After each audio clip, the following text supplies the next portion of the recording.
بسم الله الرحمن الرحيم اللهم لك الحمد حتى ترضى ولك الحمد إذا رضيت ولك الحمد بعد الرضا. Faites les louanges d'Allah subhanahu wa ta'ala. Multipliez les louanges d'Allah subhanahu wa ta'ala. Si tu veux encore le bien et les ni'mas et les bienfaits d'Allah, remercie Allah subhanahu wa ta'ala et la gratitude et fais ces louanges. La in shakartum la azidannakum, Allah nous dit dans le Coran. Si vous faites les louanges d'Allah subhanahu wa ta'ala, Allah va vous donner encore plus. Allahumma salli wa sallim ala habibina Muhammad. اللهم ارضنا وارض عنا اللهم اقبلنا وتقبل منا يا ربي أخلص نياتنا اللهم أخلص نياتنا اللهم أخلص نياتنا يا ربي أخلص نياتنا رب اشرح لي صدري ويسر لي أمري واحلل عقدة من لساني يفقه قولي. السلام عليكم ورحمة الله وبركاته. Que la paix d'Allah subhanahu wa ta'ala, sa miséricorde et ses bénédictions soient sur vous mes frères et sœurs partout dans le monde. Engagement de paix. Je vous aime Allah mes frères et sœurs. Wallahi alladhi la ilaha ghayruh, je vous aime en Allah, quel que soit votre niveau de cheminement, votre race, votre pays, votre pratique, tout ce que vous voulez, je vous aime en Allah subhanahu wa ta'ala. Bonjour mes frères et sœurs en humanité, nous avons des valeurs communes de paix, de justice, de toutes choses relatives au bien, mes frères et sœurs en humanité, et je demande à Allah subhanahu wa ta'ala de vous guider et de vous montrer le trésor que l'islam a apporté au monde et que Allah a voulu pour le monde. Un autre message. Salam alaikum. Je me permets de t'écrire car j'ai besoin de conseils afin que je puisse garder, on peut dire, un respect. Bien sûr, j'ai un grand respect envers mes parents, mais parfois j'ai peur de ne plus l'avoir, plus particulièrement envers mon père. J'ai actuellement 20 ans. Ce qui ne veut dire, c'est que ne veut rien dire. J'ai besoin de respirer. Mon père ne veut pas que je sorte, même la journée, même si pour aller réviser, que ce soit à la médiathèque, chez une amie, ou même aller faire les courses avec des amis. En effet, il est toujours sur nous constamment, même quand je suis dans ma chambre. Il y a toujours des problèmes, et je ne porte plus le même regard sur lui depuis un long moment. En effet, je peux rien dire, je peux rien faire, même quand je reçois des appels téléphoniques et plein d'autres choses. Il fouille dans nos affaires, même ceux qui ne devraient pas aller voir. J'ai l'impression d'être étouffé. En effet, je voudrais savoir ce que tu pourras me conseiller ou me dire sur mon cas. Merci. Barakallahu fik. Ma sœur, tu t'es sûrement posé la question, pourquoi ton père fait ça? Personnellement, les gens qui ont un minimum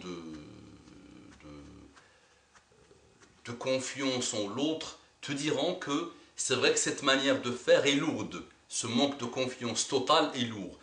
La question de c'est pourquoi, c'est qu'il a peur pour toi, c'est qu'il a peur de la honte, c'est qu'il a peur que tu fréquentes des hommes, c'est qu'il a peur pour son honneur, c'est qu'il a peur pour toi-même, pour les cassures que tu peux avoir si tu dévies à droite ou à gauche. Donc les raisons, on peut passer beaucoup de temps à dire les raisons qui expliquent le type de comportement de ton père. Maintenant, est-ce que ton père a raison? Non, pas entièrement. Il n'a pas raison de faire ça entièrement. Mais que faire, ma soeur? Donc, il faut petit à petit essayer de lui montrer avec les manières les plus douces possibles que tu es quelqu'un qui mérite sa confiance et que vous êtes des gens de confiance. Donc je ne connais pas les détails du pourquoi, du comment. Qu'est-ce qui fait que tu n'as plus de respect envers ton père? Qu'est-ce qu'il a fait qui fait que, donc il n'y a pas, tu dis que le minimum, donc tu dis que peut-être la conséquence de la vie de ton père sur vous-même, mais tu ne dis pas tous les détails, mais on n'a pas besoin de détails. Donc on a un fait qui est un manque de confiance flagrant de ce papa envers ses enfants. Qu'Allah le guide, qu'Allah guide ses enfants et qu'Allah met la confiance entre eux et qu'Allah installe un langage, un dialogue entre le père et ses enfants.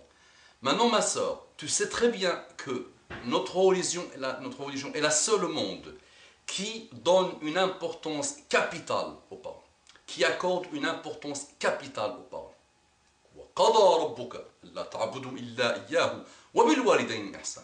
Donc Allah a décrété, Allah a décidé, Allah a voulu que La ta'budu illa iyyahu wa bil walidayni ihsana. Que vous adorez que Allah et que vous atteigniez l'excellence du comportement avec vos parents.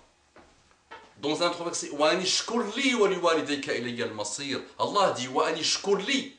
Il a mis lui-même avec les parents. Wa anishkur li, fais mes louanges, remercie-moi et remercie tes parents. Donc les parents ont une importance capitale. Maintenant ma soeur, oui toi tu veux que tes parents, ton père soit comme le père de ta copine. Un père qui lui fait confiance et qui rigole avec elle et qui ne fouille pas dans ses affaires. Oui mais ma soeur, chacun a sa dose d'épreuve. Et c'est là où on voit le musulman qui remercie Allah subhanahu wa ta'ala, qui patiente et qui endure, qui a l'endurance, que celui qui est muzaza. La min haoula wa la min haoula, mudabdab, zigzagué, perturbé. À la moindre épreuve, tu le vois fini. Dis-toi, ma soeur, que tout passe. Plus tu es dans le respect et récupères le respect, même si tu l'as perdu, ce respect, même si des comportements de ton père ont fait que ce respect a disparu, gagne tes hasanat, gagne le paradis et embrasse la main de ton père, fais-lui plaisir. Cherche les choses qu'il aime et fais ces choses-là. Même s'il te répond mal, fais-toi le bien. Et crois-moi que tu gagneras beaucoup de hasanat.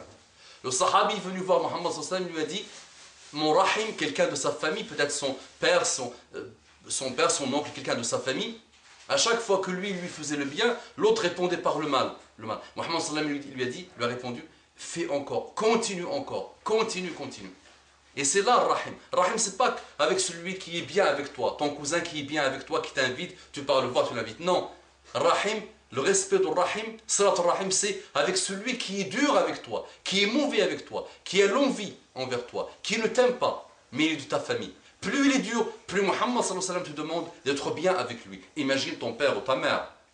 Donc ma soeur, respecte-le, montre-lui que tu mérites sa confiance. Ne trahis jamais ta confiance en toi-même et sa confiance en toi, s'il te plaît. Ne dévie pas, éloigne-toi de toutes les choses shubuhat, toutes les choses shubha. Tu sais ce que c'est que shubha? C'est la chose que parfois tu ne sais pas si c'est licite ou pas licite. Et taqu shubuhat, éloigne-toi de shubuhat. Il mérite la confiance que peut-être aujourd'hui tu n'as pas ton père, mais montre-lui que tu es quelqu'un de confiance. Mais sache ma soeur qu'à l'intérieur de ton père, il est sûrement maladroit dans son comportement. Mais à l'intérieur, c'est qu'il a peur de toi, pour toi. Il ne le fait pas pour le plaisir. Beaucoup de pères ont démissionné. Regarde quand même la ni'ma que tu as, c'est que peut-être il y a un bien dans cette chose que tu vois comme mal. Mais beaucoup de pères aujourd'hui ont démissionné. Et ils se foutent royalement de leur enfant. Depuis leur naissance jusqu'à leur âge adulte. Et ils se sont... Walou, disparition totale. Fais ce que tu veux, je fais ce que je veux. Et chacun pour soi et Dieu pour tous. Ce proverbe malheureux qu'on a retenu de nos amis qui n'ont pas de valeur malheureusement. Donc, même si dans ce mal il y a un bien, sache que ce père, quel que soit ce qu'il a fait, peut-être il est alcoolique, peut-être il n'a pas respecté ta mère, peut-être il ne vous a pas respecté, peut-être, mais c'est quand même ton père, respecte-le. Si tu ne veux pas le faire pour lui, fais-le pour Allah subhanahu wa ta'ala et pour ton prophète, respecte-le. Et je dis à ce frère, à ce père, Allah arda'lik, taqillah. Taqillah. Il y a des manières de faire. Si tu fais confiance en ton éducation, si tu fixes les règles, tu n'es pas obligé d'aller fouiller, même dans les sacs et dans Parce que si ta fille veut faire le mal, elle le fera, quoi que tu fasses. Sache-le, le père. Et tous les pères là qui m'entendent. Et je vais dans une autre intervention vous parler de pas mal de cas qui vont vous étonner. De pères qui étaient des imams et tout ça, et qui leurs filles ont dévié totalement. Et leurs garçons ont dévié totalement. Donc, fais dua, monsieur le père, demande à Allah subhanahu wa ta'ala de guider tes enfants, et installe la confiance avec tes enfants, et installe l'amour avec tes enfants, et le dialogue avec tes enfants. Mais si ta fille veut faire le mal, elle le fera, quoi que tu fasses. Quoi que tu fasses, n'essaie même pas. أقول قولي هذا واستغفر الله لكم فاستغفروه إنه كان غفورا رحيما. Que Allah facilite notre sœur, que Allah facilite son père, et que Allah facilite toutes les familles musulmanes, et qu'Allah nous guide. اللهم صل وسلم على حبيبنا محمد صلى الله عليه وسلم.